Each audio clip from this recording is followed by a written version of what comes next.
ili aweze kutuongoza kwa maombi. Karibu mhubiri.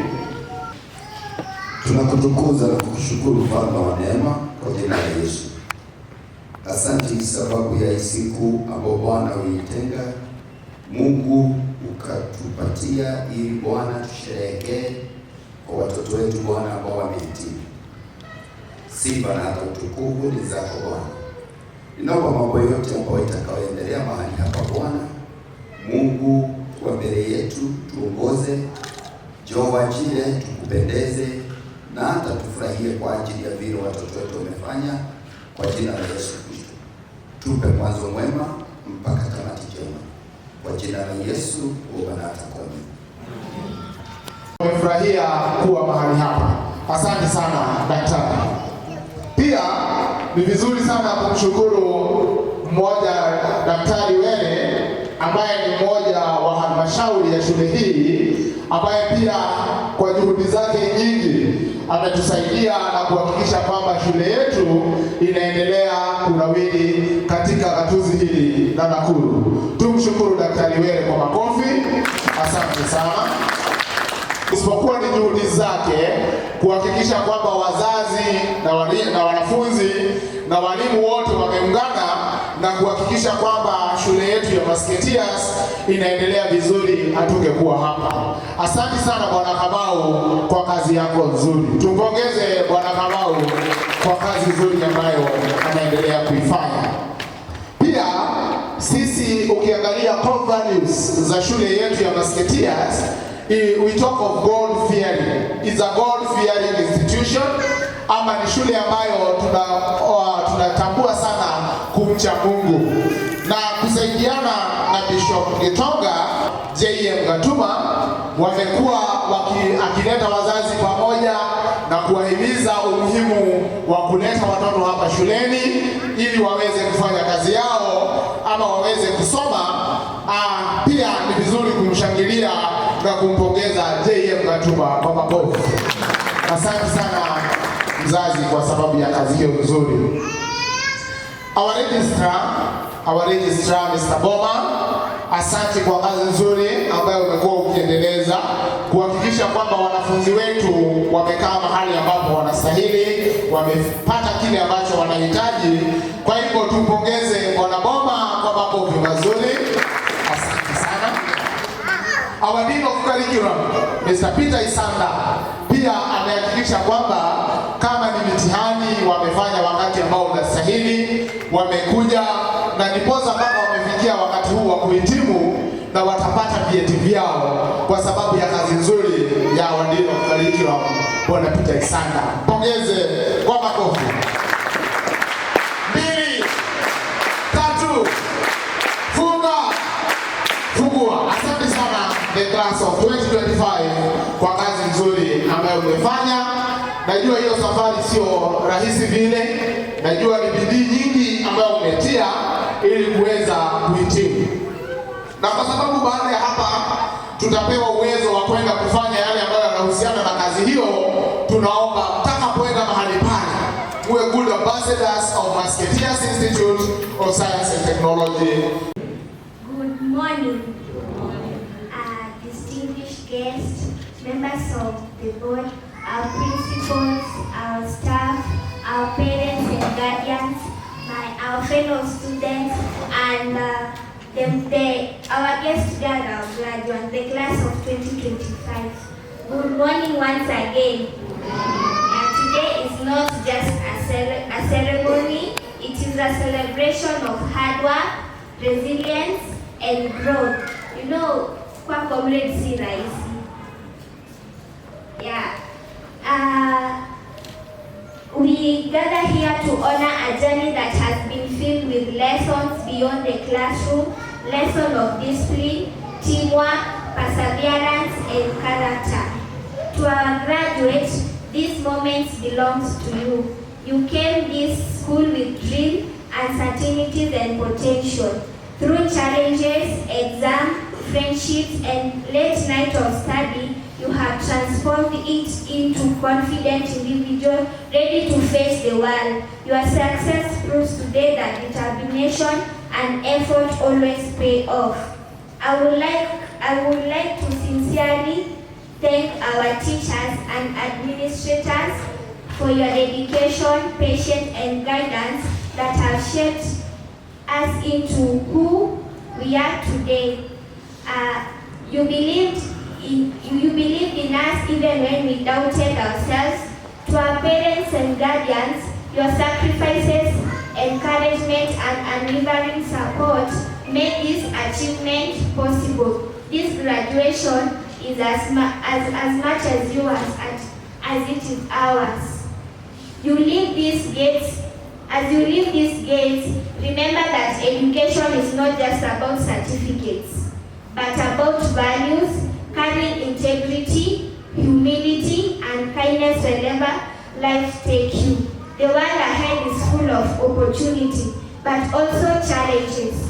Face them with courage and confidence, knowing that this school has prepared you well. On behalf of the entire student body, I congratulate the congratulating class and wish you success in all your future endeavors.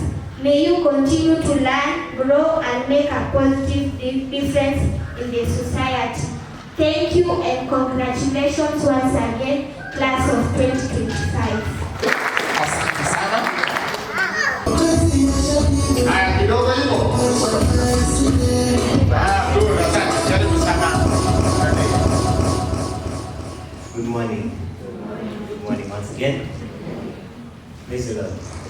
Praise the Lord again. Oh, it is a beautiful day. There is no one who's excited as myself. Okay, so I'm supposed to give a speech, but I won't say a lot because with everything that we have gone on through and how you see us today, we are strong. We made it from the beginning, and we have been able to accomplish with flying colors. Thank you so much, Musketeers, for even taking me as a student coming all the way from Narok County, and our graduates. Oye! Oye! Oye! Oye tena! Oye! Very nice.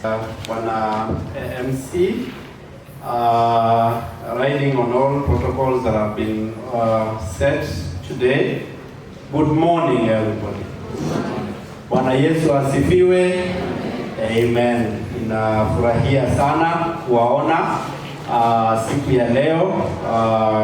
Kwanza ni wapongeze our graduates for today.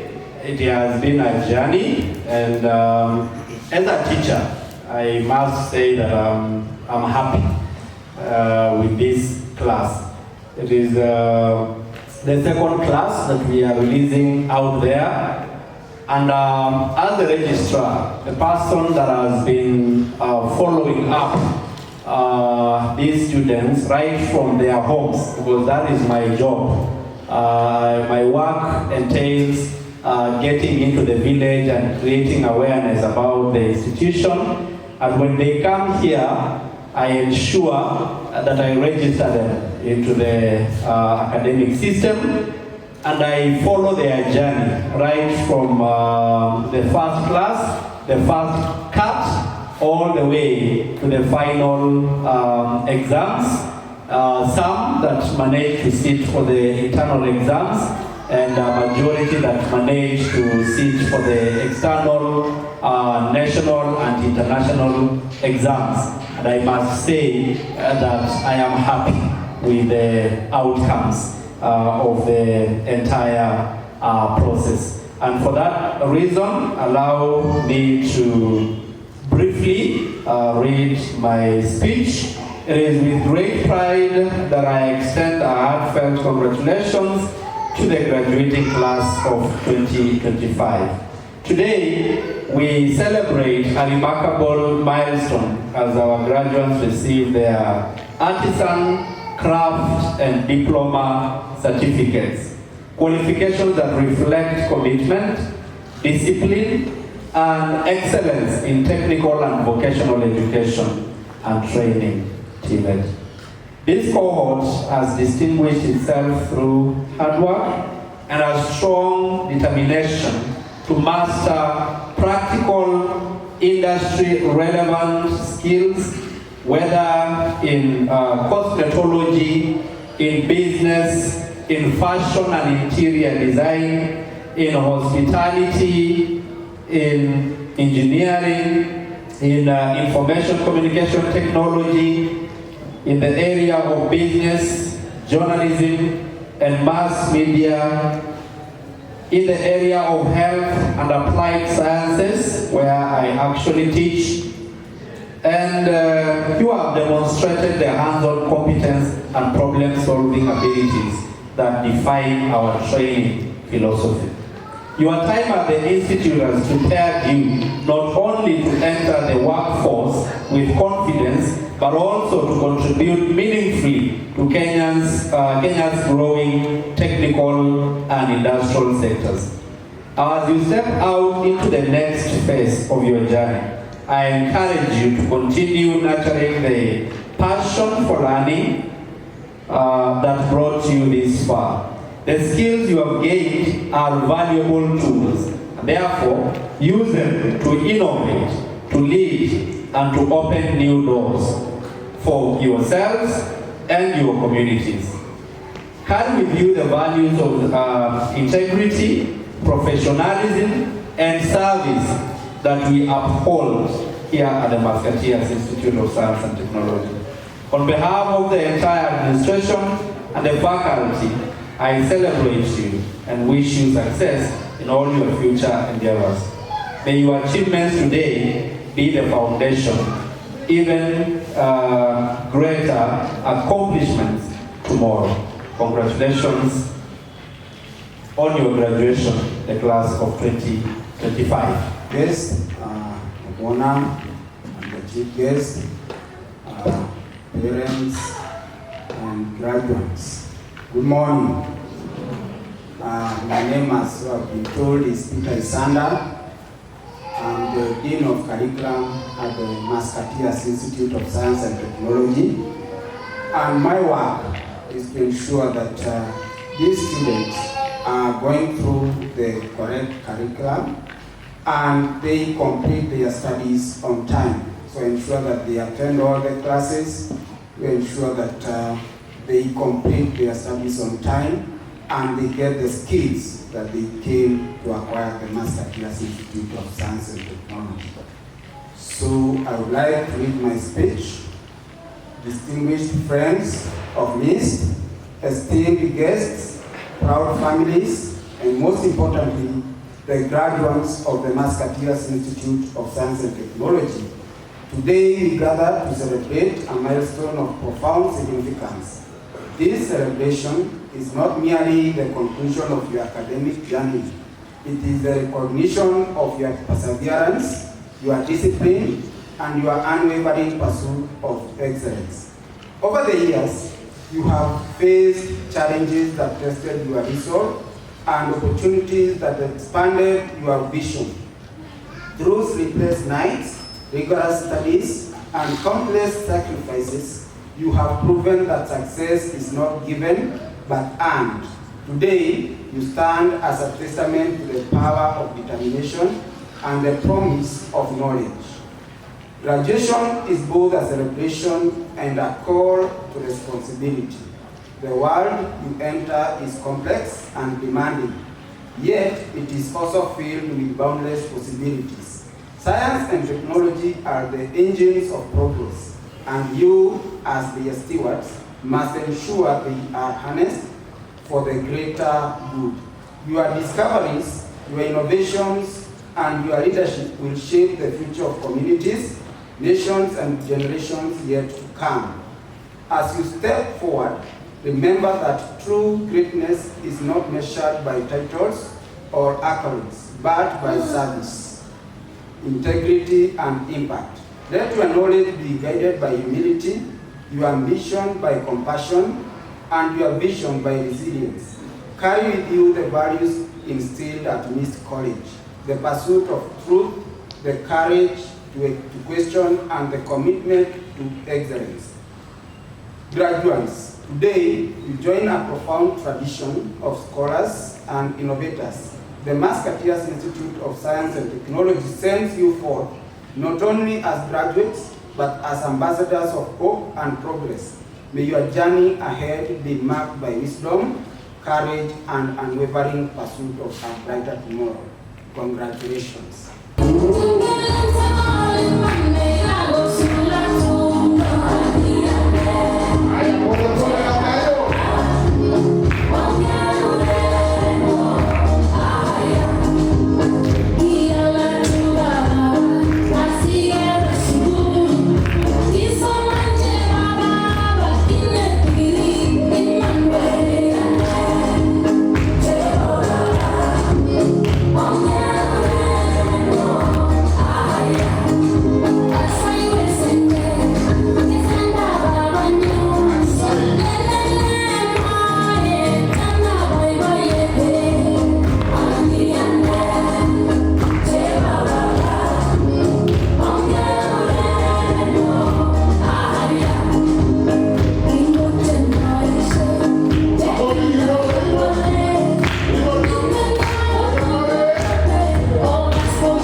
Nashukuru sababu ya viongozi wote.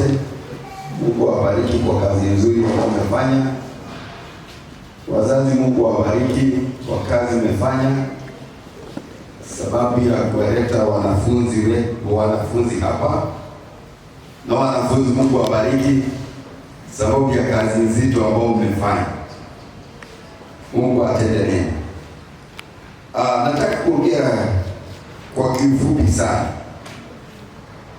na maongezi yangu ni kuhusu making a good choice. Maana pasipo tu kuwa na uamuzi mzuri, mambo mengi huwa yanasoroteka. In the book of Hebrews, chapters 11, verse 24, inasema hivi: by faith Moses, who he was when he was grown up, refused to be called the son of Pharaoh's daughter. Jambo la kwanza ni ya kwamba wakati Mose alikomaa, kuna mambo alikataa. One of the points that I want to drive ni ya kwamba kuna mambo ambayo unastahili kukataa kwa ajili ya mambo ambayo unayoyafuata. Jambo la pili ambalo alilolifanya, choosing rather to be mistreated with the people of God than to enjoy the fleeting pressure of sin. Akawa na uchaguzi bora ya watu ambao aliowaona wako na mwelekeo mzuri, watu ambao wana maono mazuri. Akakataa kuingiana na anasa za ulimwengu. Hilo ni jambo lingine ambalo tutaliongea kwa ufupi sana, making the choice. Then he considered the reproach of Christ greater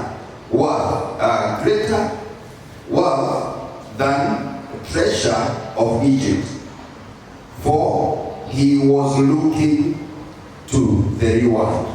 Jambo jingine ni kuangalia ni nini ambayo unayoitaka pale mbeleni. Mose, ninapomtazama, alizaliwa kwa ufalme na akakaa mtu ambaye amezoea. Maana kuzaliwa na kukomaa ni mtu aliyekuwa amezoea kukaa katika mambo ya kiufalme. tunapotazama mambo ya kiufalme tunaona ni chochote ambacho angetaka inaonekana alipewa. Watoto wa mfalme wanapoenda pengine wameenda kwa kununua vitu, hata pengine ni bodyguard kwa zinawashukulia, wanataja wanashukuliwa. Watoto wa mfalme huwa wanafaa the best clothes, wanaishi maisha yale mazuri sana. Kwa hivyo alikuwa amezoea mambo mazuri. Lakini kuna kitu ambacho alichokifanya. Mose hakujua yeye si mtoto wa binti Farao na njia maono. Alisikia vile alivyoambiwa, akafanya utafiti wake na akaona kwa uhakika, mimi si mwana wa huu ufalme ambao niko. Alipojua na akaelezwa wana wa Israeli au watu wa kwao malengo ya Mungu kuwahusu, alianza kushamua. Akasema atakana kwamba wanafinya matope pale, wanapigwa, wanafanyishwa mambo mabaya, lakini aliangalia mwisho wa haya mambo ni nini. What was their rewards? Praise the name of the Lord.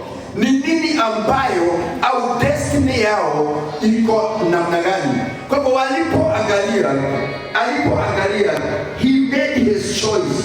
Hakufinyiliwa afanye the choice. Praise the name of the Lord. Bwana asifiwe. Lakini ni yeye aliyejiamulia. Ni sababu gani? Aliangalia ile njia ambayo ni nzuri angeenda nayo. Alitazama mwisho wa hao watu ambao ninaishi nao ni gani, na mwisho wa watu ambao nimealifiwa hawa ndio watu wetu ni gani. Maisha haya tunayoyaishi yana changamoto tofauti.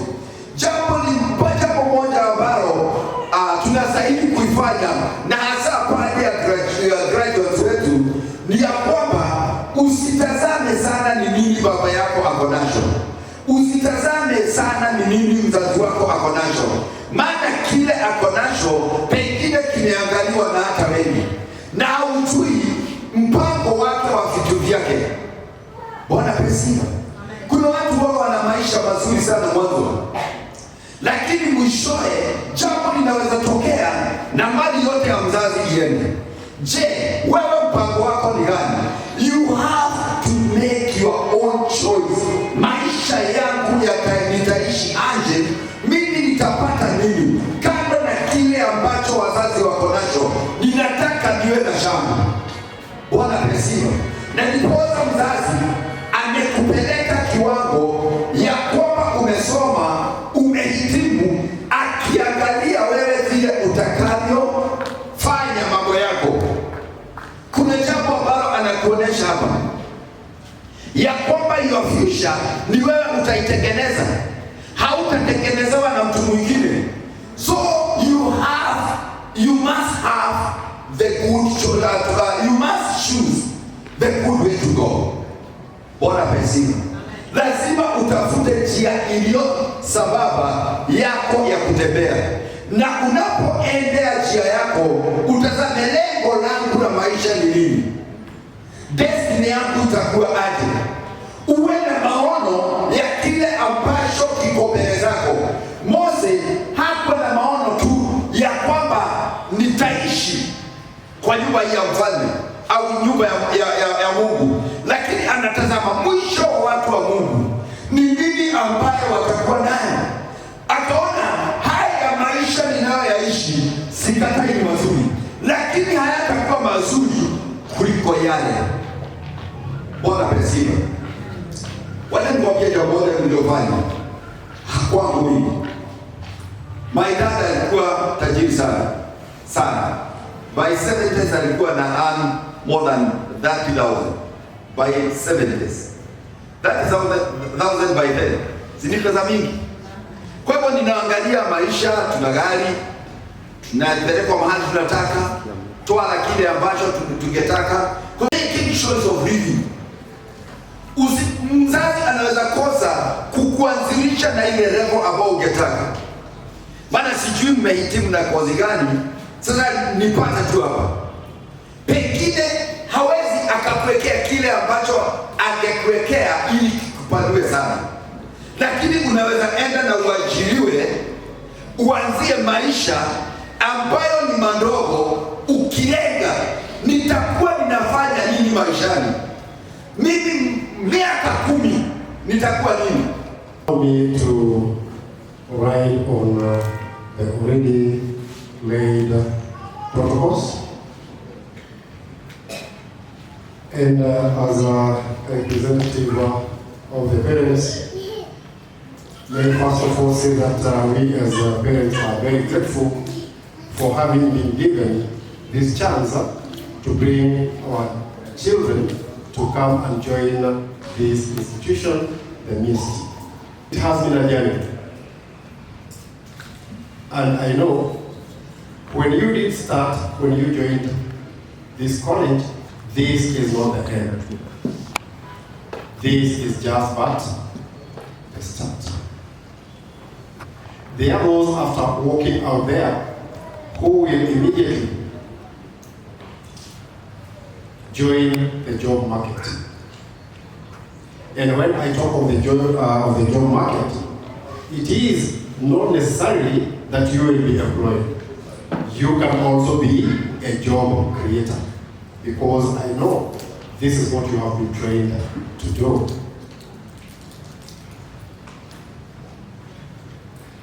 Never ever stop at any given point. Always aim high. Always aim high. Your parents have made it for you up to this level. But when you join out there, think of also upgrading the knowledge and the skills that you have acquired. Move to the next level.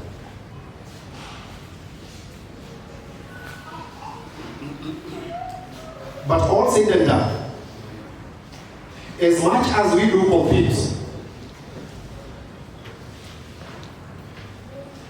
let's do what we are capable of. What do I mean? Tunapata kwamba umemaliza leo, umepata kazi kesho, lakini unataka kuwa kiwango kimoja na yule ambaye amefanya kazi miaka 10, miaka 20. Please, because we have observed many, this is leading them to stress and later depression. Kimbia mbio ambayo ni yako. Kama wewe ni 100 meters, wachana na marathon. Utaanguka kwa njia, hutaweza kukamilisha ile mbio. The other thing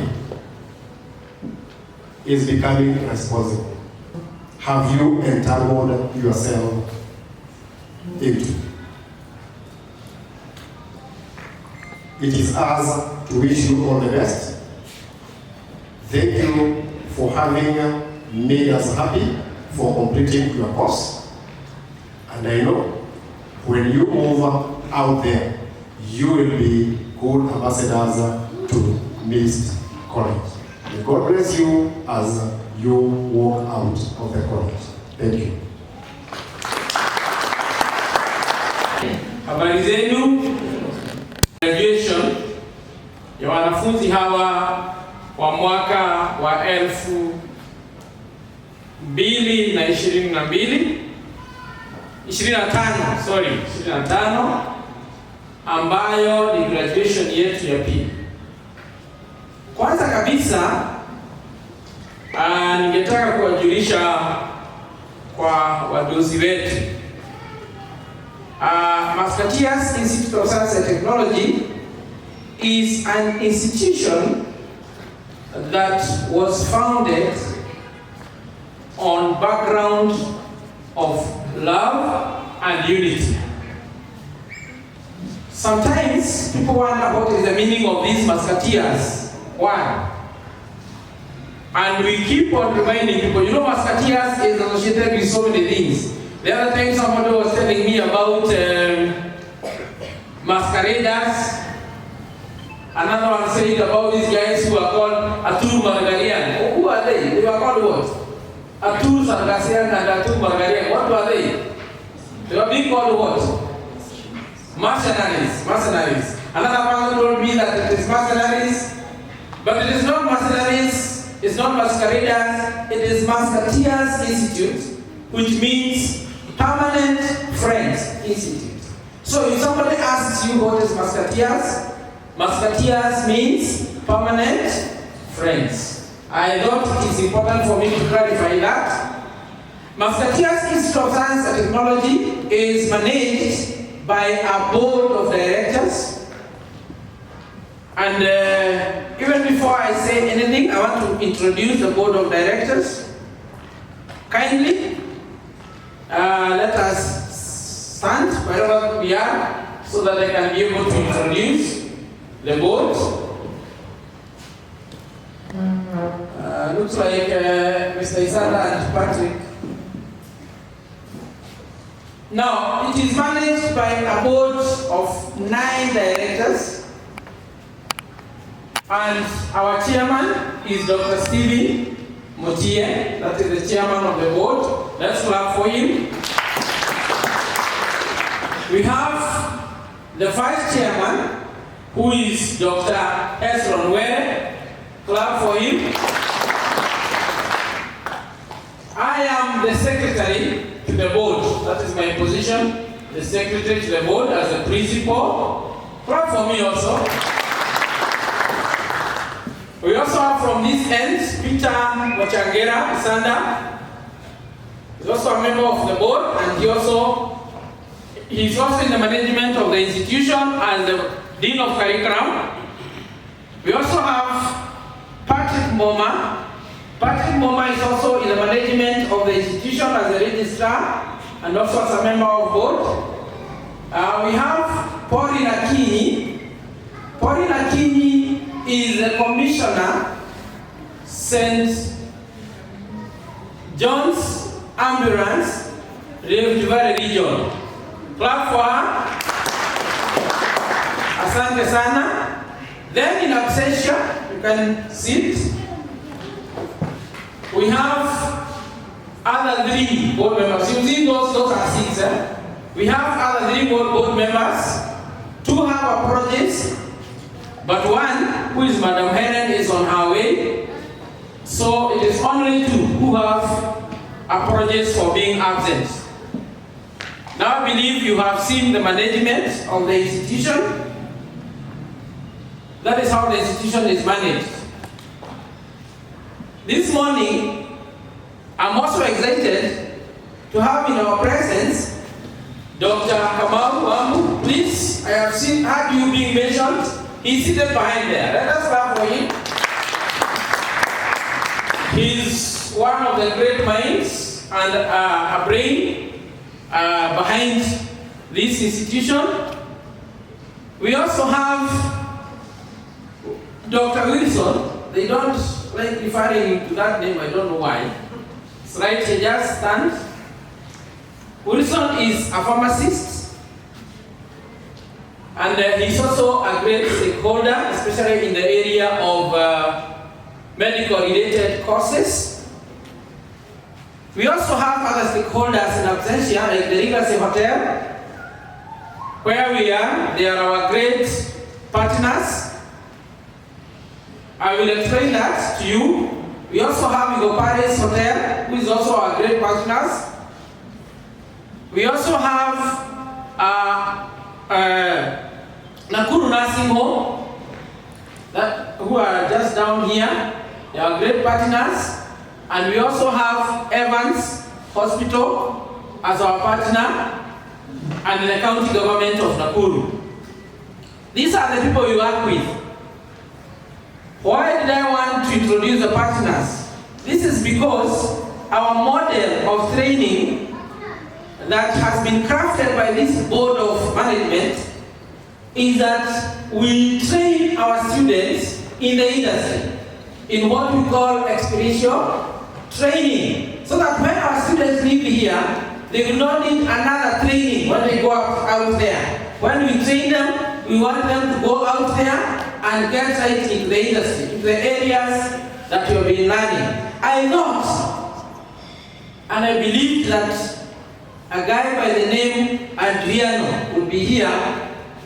I don't know, maybe I'll be told what happened because I thought he was on the way, and he could tell us briefly about how Adriano is an alumni of this institution, and he's working in a hospital in Samburu? In Samburu. And I thought he could be here so that he can tell us his experience. And after what he learned here, how is he experiencing it out there? Far from that,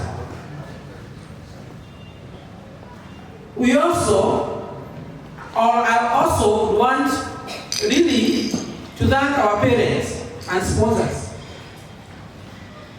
Because, as our parents representative has said, without you, we could not be here. Because Musketeers Institute of Science and Technology is a community college that depends 100% on the guardians and parents' contributions. So if the parents and the guardians were not there, then there is no way we could be here today. And that is why you can see we expected today to graduate over 100 graduates, but some were unable to attend this graduation because of financial constraints. Financial constraints is real. And I want to make an appeal, though I know our chairman is likely to do that. Sometimes we have very many students in our institution who want to learn and complete their education, but because of financial constraints, sometimes they are unable to complete. Others have completed, but they were unable to pay the graduation fees. Dr. Hezron, you understand what I mean by graduation fee? It's just a small fee that you're supposed to pay so that you can be able to put on that gown that they are putting on. But some parents and guardians were unable to pay that. Bishop, you can see the kind of problems that we are talking about, that we need to come in as a church, as a stakeholders, so that we can be able to help these students complete their education.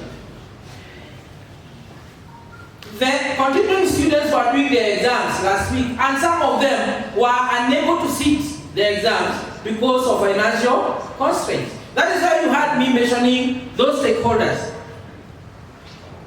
Sorry, I almost forgot. When the MC was starting, he called Dr. Joel. Dr. Joel was supposed to be here with us, and he was supposed to do the first prayers, but he traveled yesterday to China. I may not be able to talk for all the board members, but I can talk for myself and maybe for Patrick. I know Patrick, and even our chairman. Our chairman comes from a village called Kalozwen. Anybody who knows Kalozwen here? Kalozwen? They don't know, because it's a place that, it's like this question that was asked, can anything good come from Nazareth, isn't it? You remember that story in the Bible? Can anything good come from Kalozwen? And you see, if somebody came from Kalozwen, you can understand they went to school without shoes. We are secular. We accommodate all religions, but we are built on the belief that God is real and God exists. And that is why we are anchored in the book of Ecclesiastes. And when that book was being discussed, we even had Muslims and Buddhists. And we agreed we can use that verse, Ecclesiastes chapter 10, verse 10.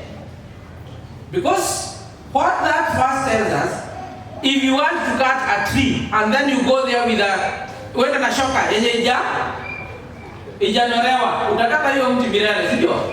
But when you sharpen shoka yako, si unaona hata wale watu ukatakata nyama, lazima kisu ikuwe very sharp, isn't it? Change the society positively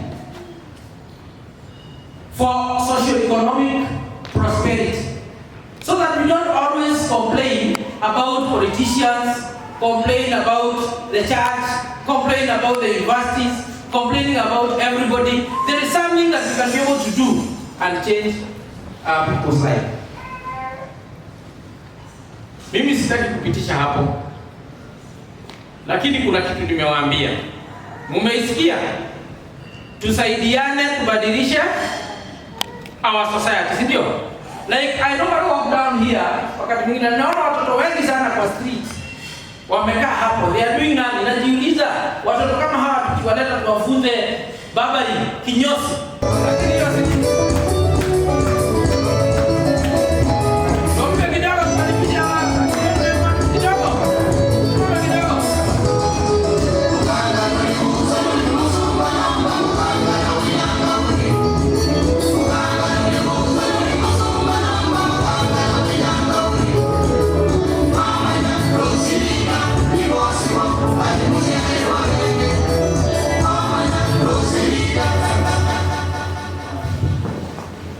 Thank you so much. Welcome, Kanga. But I expected the other one. But honestly, tunashukuru kabisa. I thank God. Thank you so much, the principal, that's the board secretary, our chief guest of the day, that is Dr. Stephen Gutier, and all protocol observed. Ladies and gentlemen, good afternoon. Good afternoon once again. I have a lot of pride and joy to stand before you here today as we celebrate the achievement of our graduates today, the 2025 class. Allow me to congratulate the 2025 class together with the parents, the guardians, as well as the sponsors who are here today. To our graduates today, you have attained and well-trained in skills, which of course you have acquired during the period that you've been here. I just want to tell you that the skills that you've acquired while you are here, please do not use them to benefit yourself. Ensure that they have an impact in our society today. The training that you've acquired is basically supposed to ensure that you solve the problems that the societies have. The problems that the societies have does not require a lot of things other than the ones that you have achieved from Musketeers institution. So those knowledge are basically what we require. Nowadays, we require hands-on solutions. We don't require things that you are going to think big, but as long as you have the skills at hand, then that is enough to help us shape the society. I would want to give you a quote by one Chinese philosopher called Confucius. It is a quote that I really love, and it says that if your plan is for 1 year, plant rice. No, rice only takes less than 1 year and you have the harvest. And if your plan is for 10 years, plant trees. If you are intending to harvest for after a period of 10 years, you plant trees. And if your plan is for 100 years, educate the children. So parents today and guardians and sponsors that are here, I want to encourage you that you have done the best to our graduates today.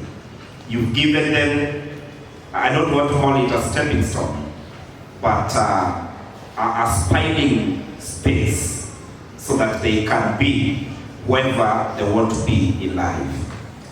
Great people sometimes don't start from where you think they start.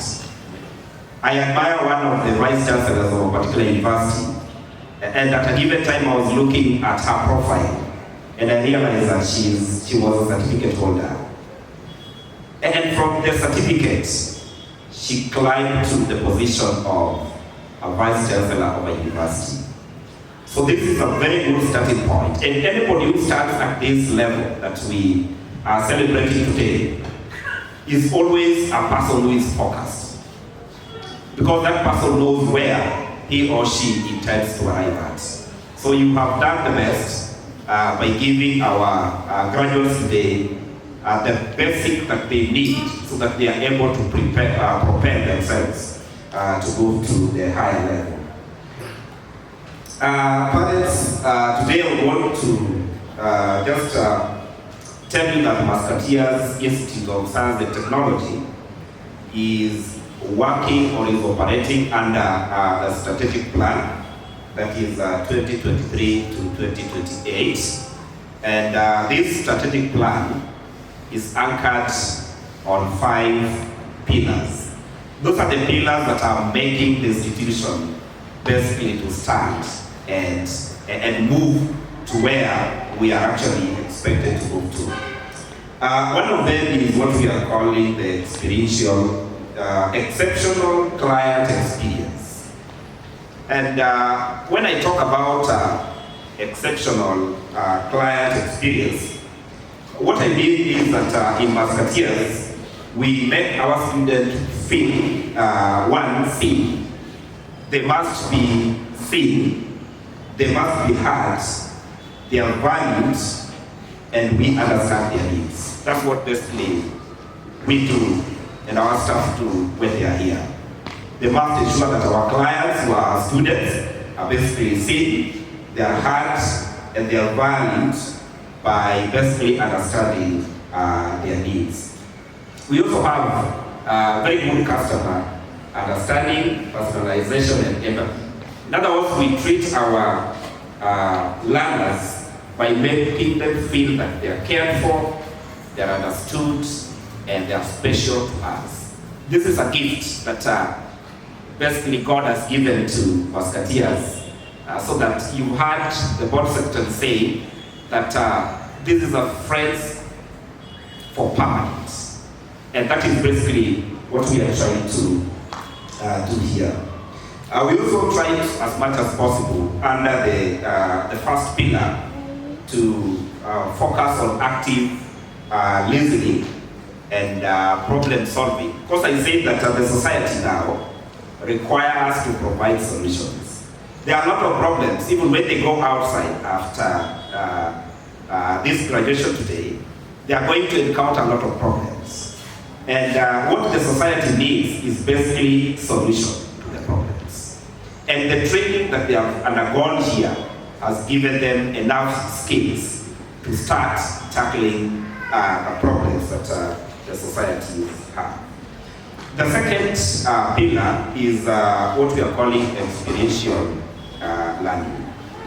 Now, in Musketeers, we give hands-on approach on learning on our students as they are undertaking learning, and that exposes them to basically what we are calling the real-world application. Now, here we undertake learning on in 5 days. The 6th day, that is day 6, is basically for sports and entertainment.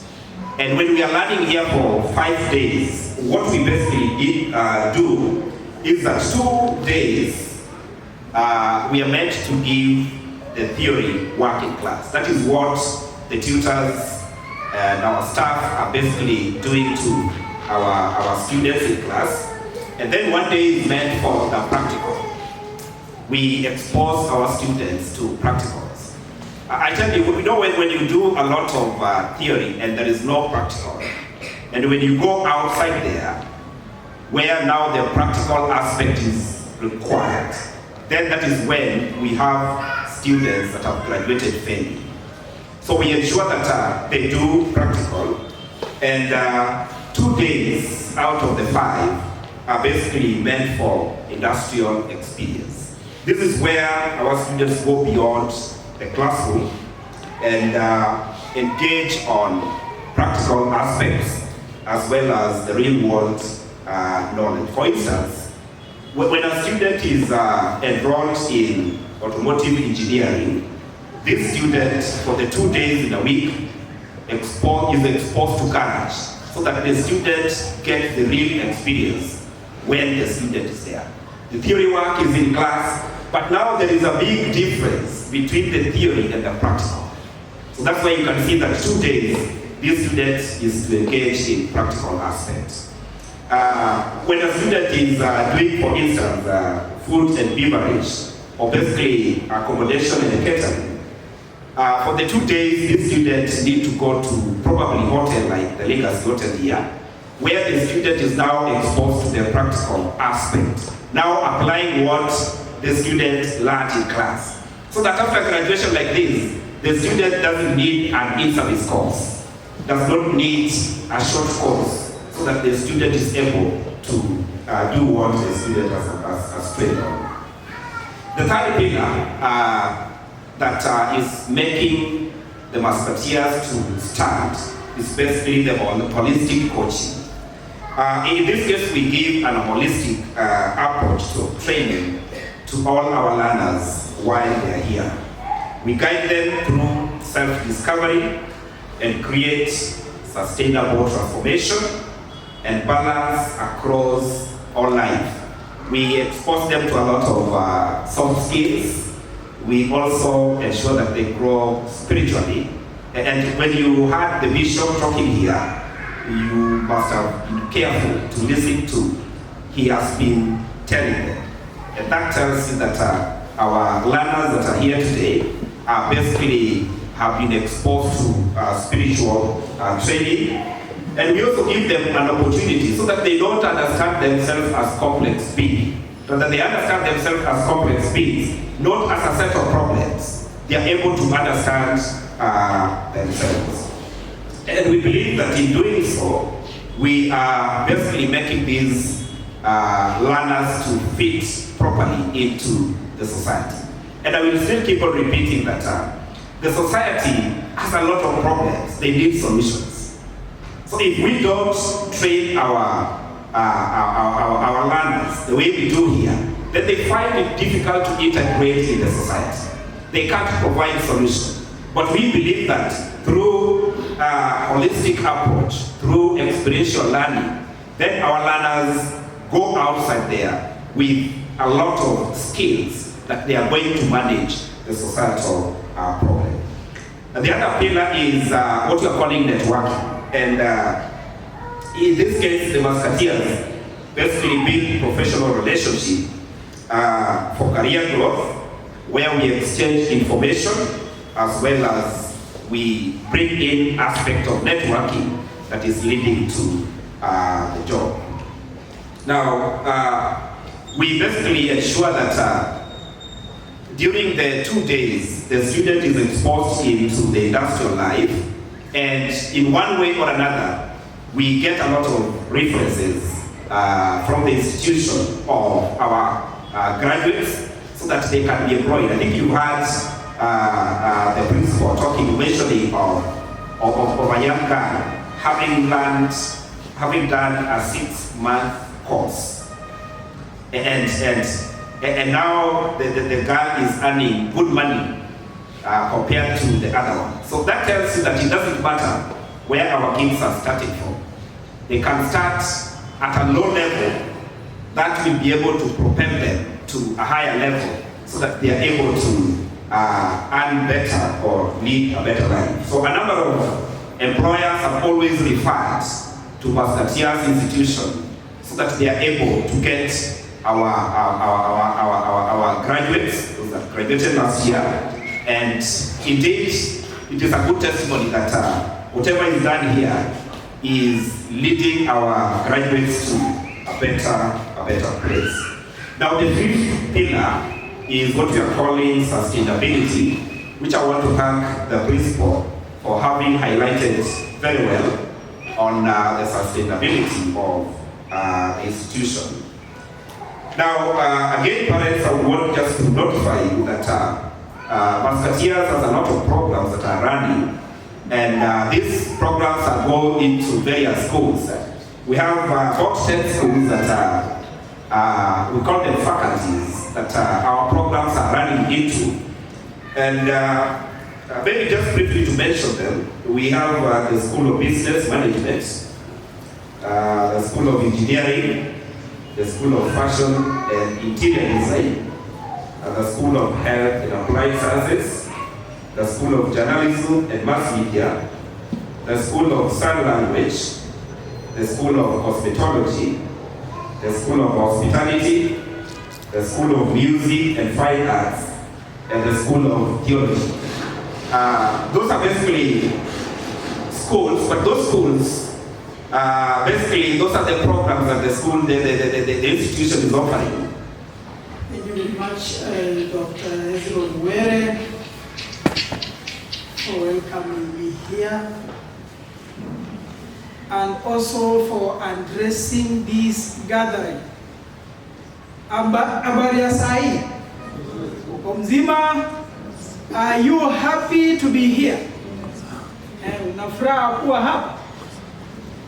Asante sana. So, personally, I'm very happy to be here, and I'm very humbled to be here to attend this second graduation ceremony for MIST. And to our graduates, we are also very happy that you have come this far. Umeng'ang'ana, ukang'ang'ana mpaka leo hii uko na hiyo kofia. Umevalishwa yale magwanda. It is a sign of resilience and what you have done. And to the lecturers who have been with them for that time, we thank you. We are very happy for Musketeers Institute of Science and Technology. You allow me read a speech here, na nitakuwa naongea kwa Kiswahili once in a while.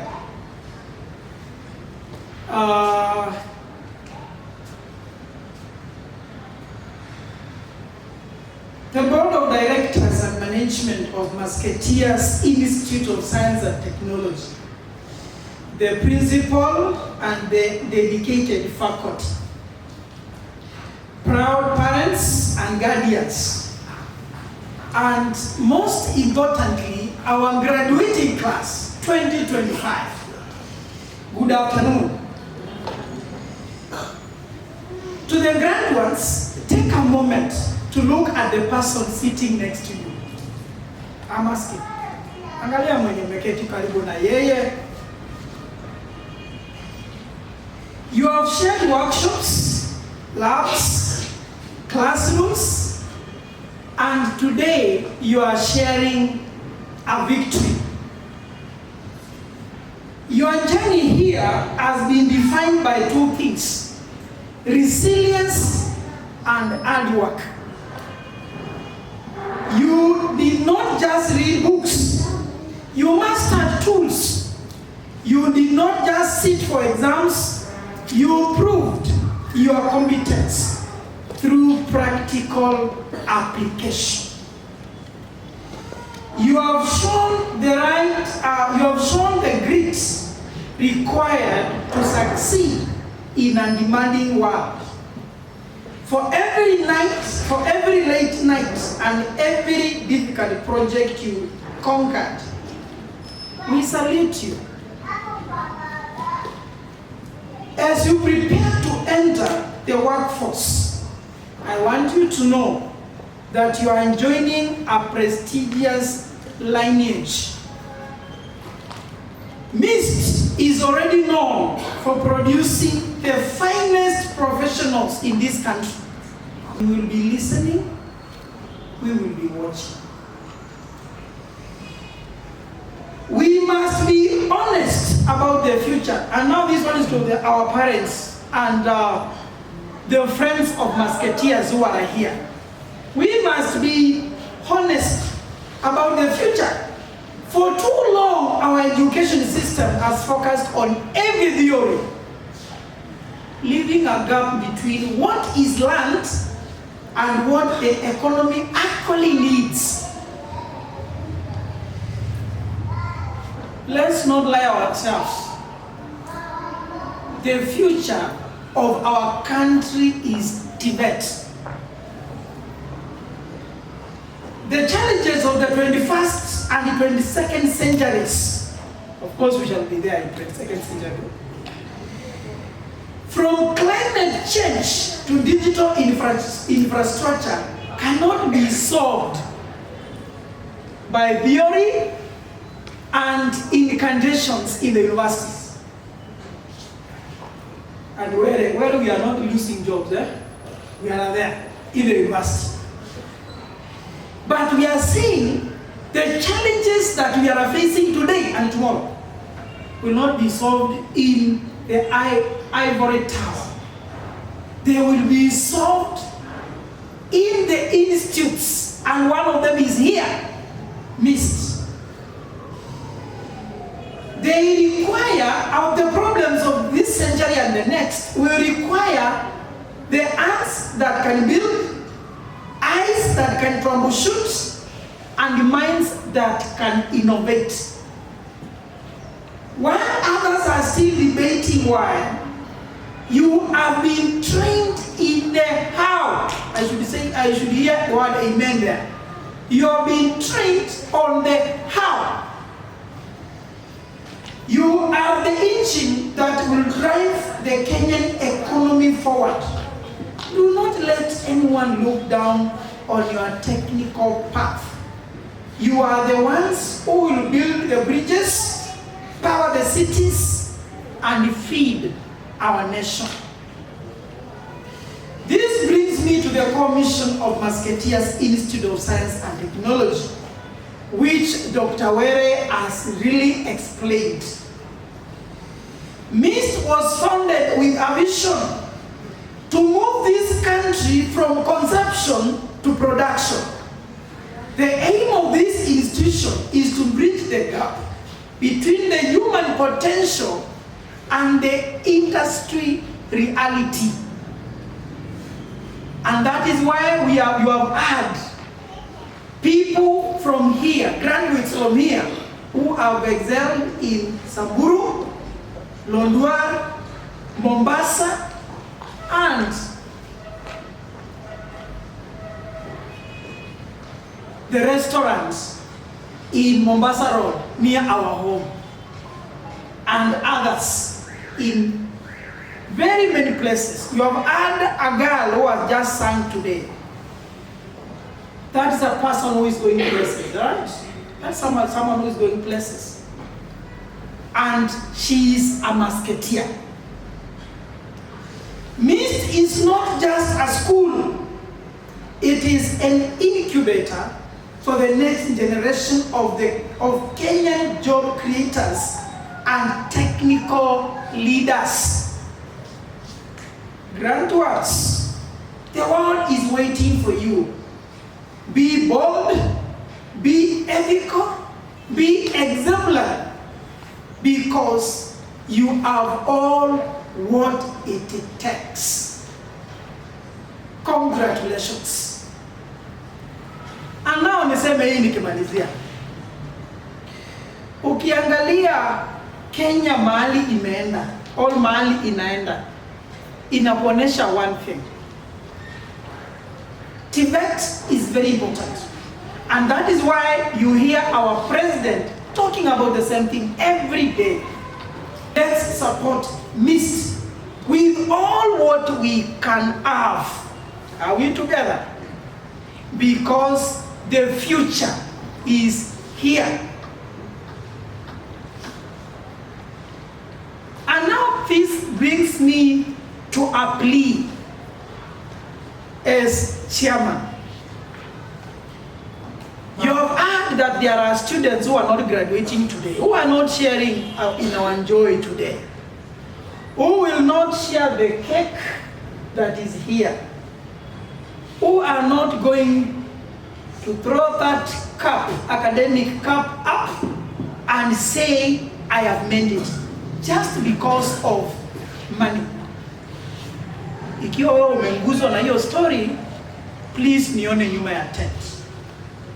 If you can do something for Musketeers, just let's do it. Do it.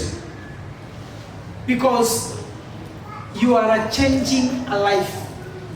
You have heard that I come from Kadonzweni. I am actually a proud Kadonzwenian.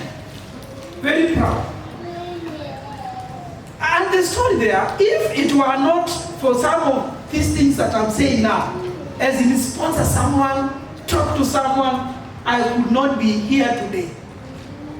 Because I am a product of that sponsorship, and that is why I sponsor. When I see a need somewhere, I and my wife, you can wave at the congregation,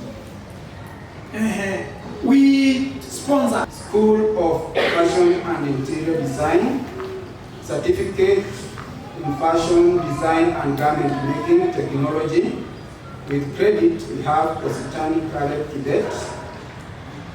Under School of Health and Applied Sciences, Home-Based Care Distinction, Faith Chebet, Waithera Jeremiah Mediru, Wamboi Ann.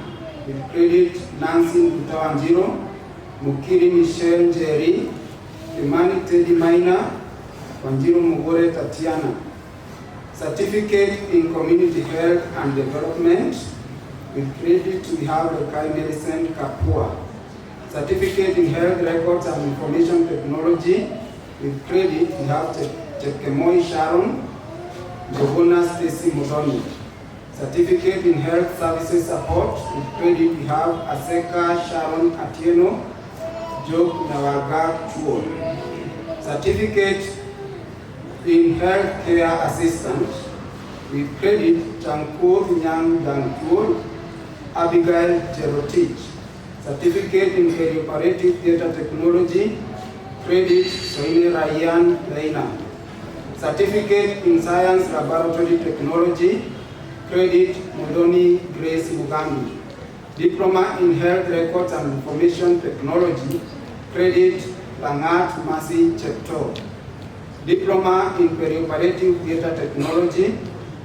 With credit, Namnyak Radina, Jofe Naibei Cherito, Nitonga Lena Kada. Diploma in Science Laboratory Technology. With credit, Ouma Linda Wamachi. School of Journalism and Mass Media. Photography Distinction, Jeremiah Kigen Kiptaram. Artisan in Journalism and Mass Media. Credit, Ubolo Ruben Kunani, Matuka Jackson Onserio. Video Production. Credit, Wangari Gradwell Muhoni. Certificate in Film Production. Credit, Marachoge Ian Yatich. School of Sign Language. Credit, Waweru Jane Wamboi, Caruccio Mary Oigerero. School of Cosmetology, Certificate in Hairdressing. With credit, Omayo Naomi Olpa. Body Massage. Credit, Orendo Maira Akinyi. School of Hospitality. Artisan in Food and Beverage Production. Credit, Campbell Joan Wanja. Bed Making and Housekeeping Operations. Credit, Kuria Mary Wangoi, Masharia Rose Wairimo, Shege Paul Njoroge. Certificate in Catering and Accommodation. With credit, Naibei Cheptik Pamela. Certificate in Food and Beverage. Credit, Ulupe Rexides, Mukwanjagi Alicia McKenna, Matete Dennis Kikemon. Certificate in Pastry, Bread and Cake Making. Credit, Nambala Elizabeth Joy, Jenga Nancy Mukami. Thank you. Let me now call our chief guest, who is our chairman of the board, to give powers to these qualified graduates. Karibu.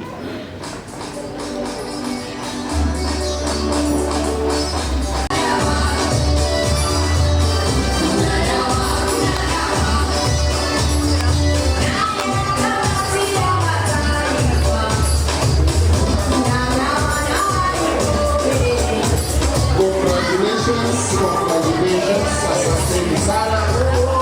Congratulations wazazi, tuendelee kuwapongeza watoto wetu.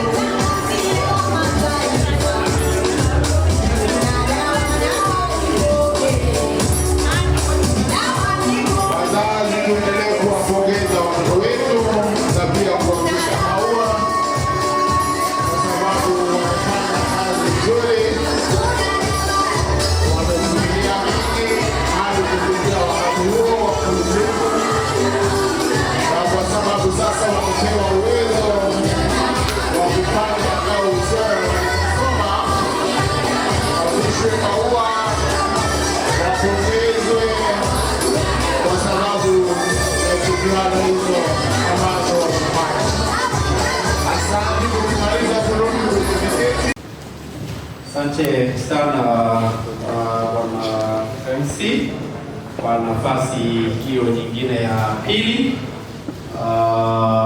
Na niseme ya kwamba the fact that we are not going to be recognizing everybody that has graduated today does not mean by any chance that these students have not excelled.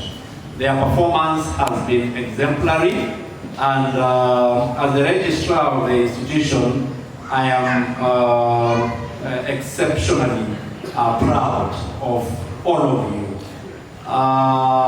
While seated there, as I listened to the principal and the board representative, and finally the chief guest made their remarks, I was very excited because they are giving true stories.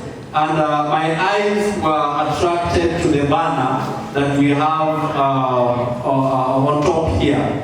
And because as the registrar of the institution, I am supposed to keep a track of all my students, not only after graduation, but even way after graduation. I wanted to confirm that I can be able to remember the faces that are here. And for sure, yes, I can remember. The first one is Wanjiru Mercy, and Wanjiru currently is a photographer in Molo. Please clap for me for the good job that I did in ensuring that my graduates, these are graduates for last year, and I can remember all of them.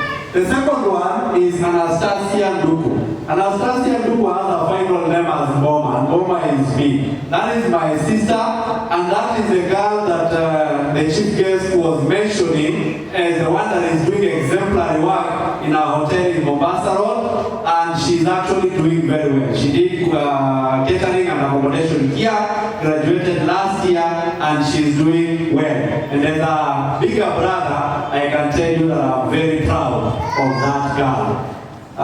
The third person, that is Sarah Mairu Diga.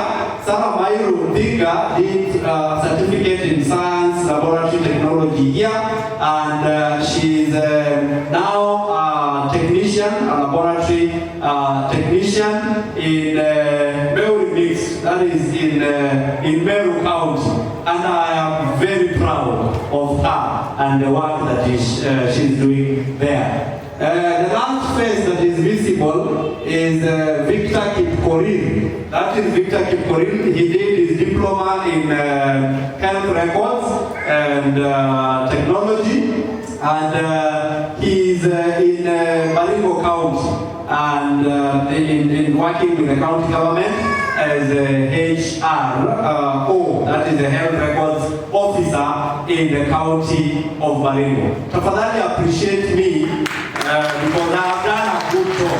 I usually give myself a pat on the chest because that is my job. And this afternoon, I am very proud of the people that I have released. I am also excited because the people that I'm going to release this afternoon into the industry are also going to make me proud. And as we stand here or wherever we'll be doing our third graduation, please pray that I will mention your name to the people that will have attended that graduation ceremony. I'm saying that because I've interacted with all of you and I know that you are capable of making me proud. Allow me to mention just a few that I've worked with in my endeavors. Abigail, you can wave to me. At least I've gone with Abigail in one of my journeys in St. John Ambulance, and she's done a good job, and I know she'll be training as a cadet instructor next year, and we are going to be working very closely together.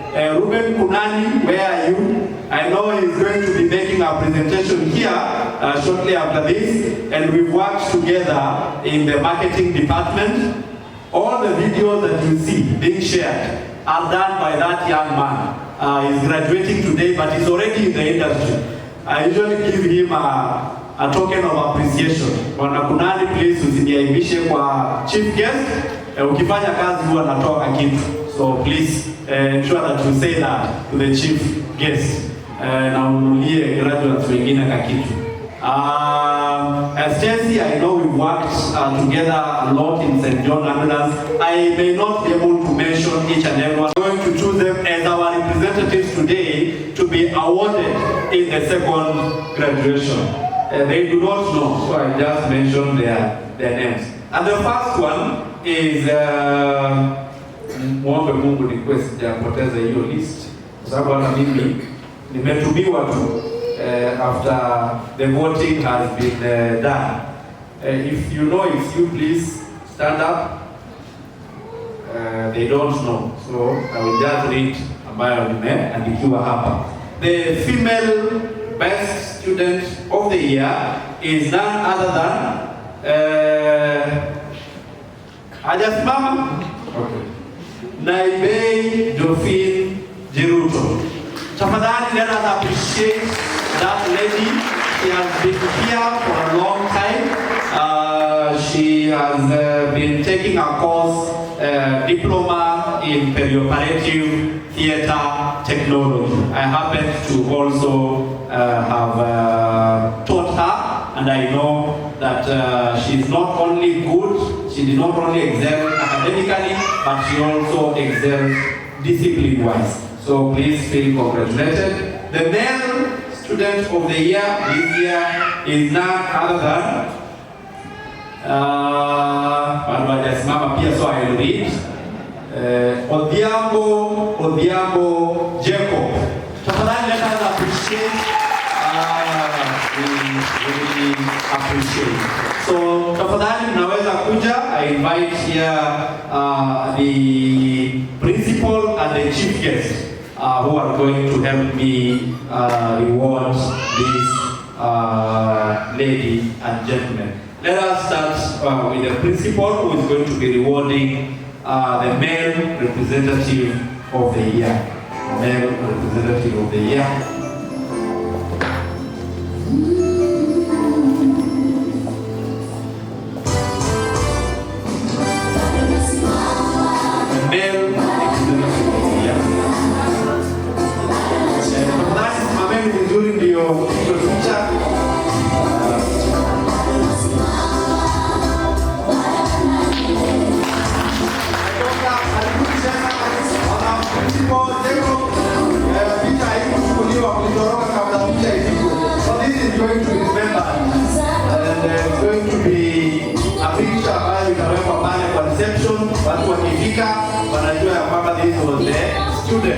Of the year. Thank you very much. Asanteni sana. Now I invite our chief guest to reward the female student of the year. The female student of the year, Naibei Jophine Jiruto.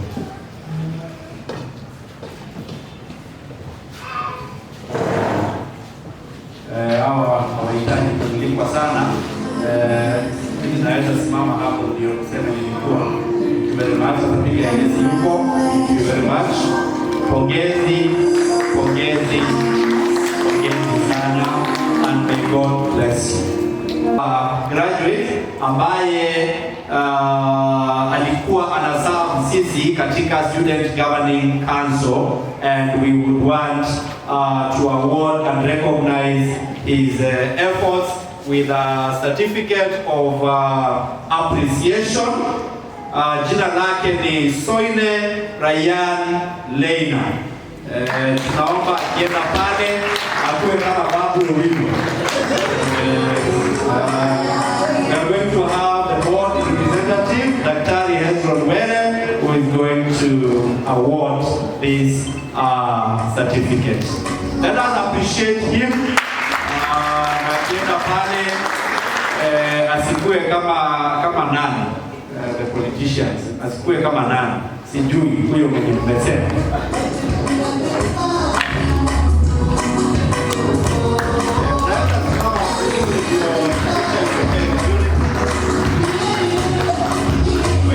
Asanteni sana, mara tena Mwenyezi Mungu awabariki. Asante pia kwa wale ambao wamepata zawadi hizo. Ladies and gentlemen, good afternoon. My name is Ruben Kunan. First of all, I want to take this opportunity to thank Almighty God because He has enabled us to see this day. So, ukiangalia kwa simu saa ngapi? Saa 7. Basi tutaanza na muhtasari wa habari.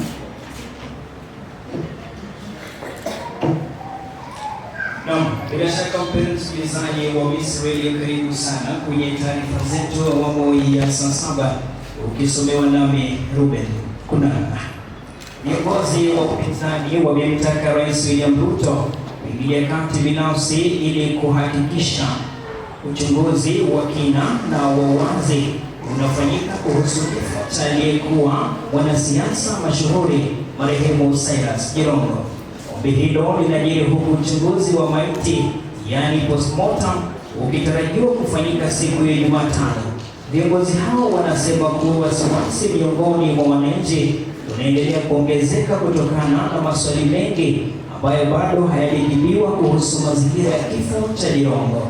Kwa mujibu wao, kuna haja ya uwajibikaji na uwazi ili kuondoa mashaka ya umma na kuhakikisha haki inatendeka. Hata hivyo, wapinzani walikuwa na haya ya kusema.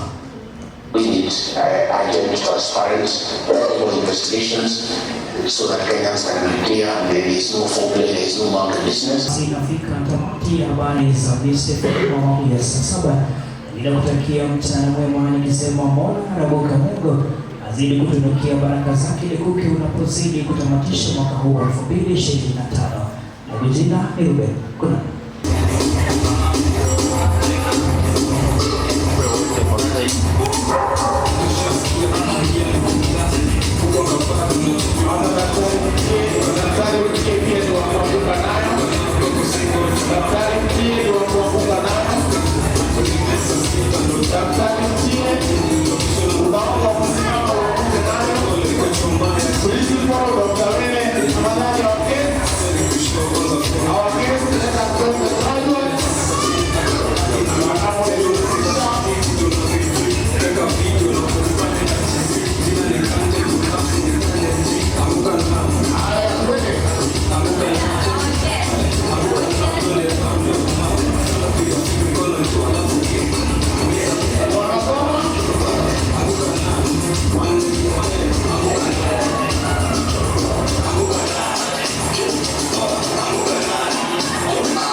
Lazima tuimbie hii keki ikuwe tamu, si ndio?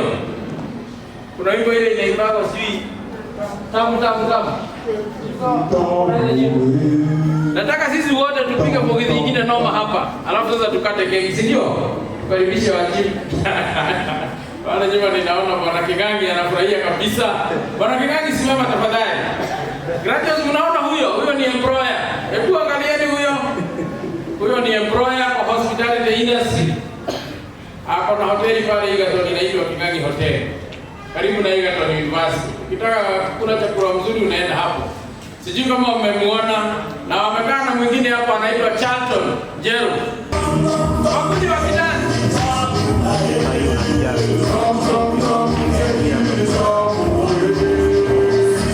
Kama unashika sana info nyingine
keki kama ishara ya ushindi ambao tumeweza kuendelea.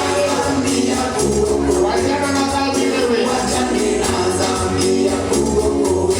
Atawapatia wageni wetu keki wote kwa pamoja, wana principal akiendelea kuwapatia keki. Baba na mama wanaita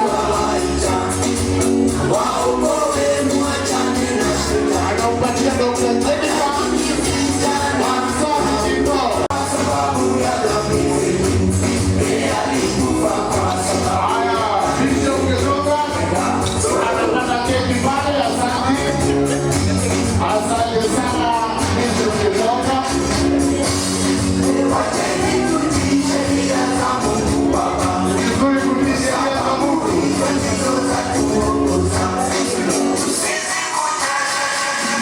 Wakapolia zao ile pale.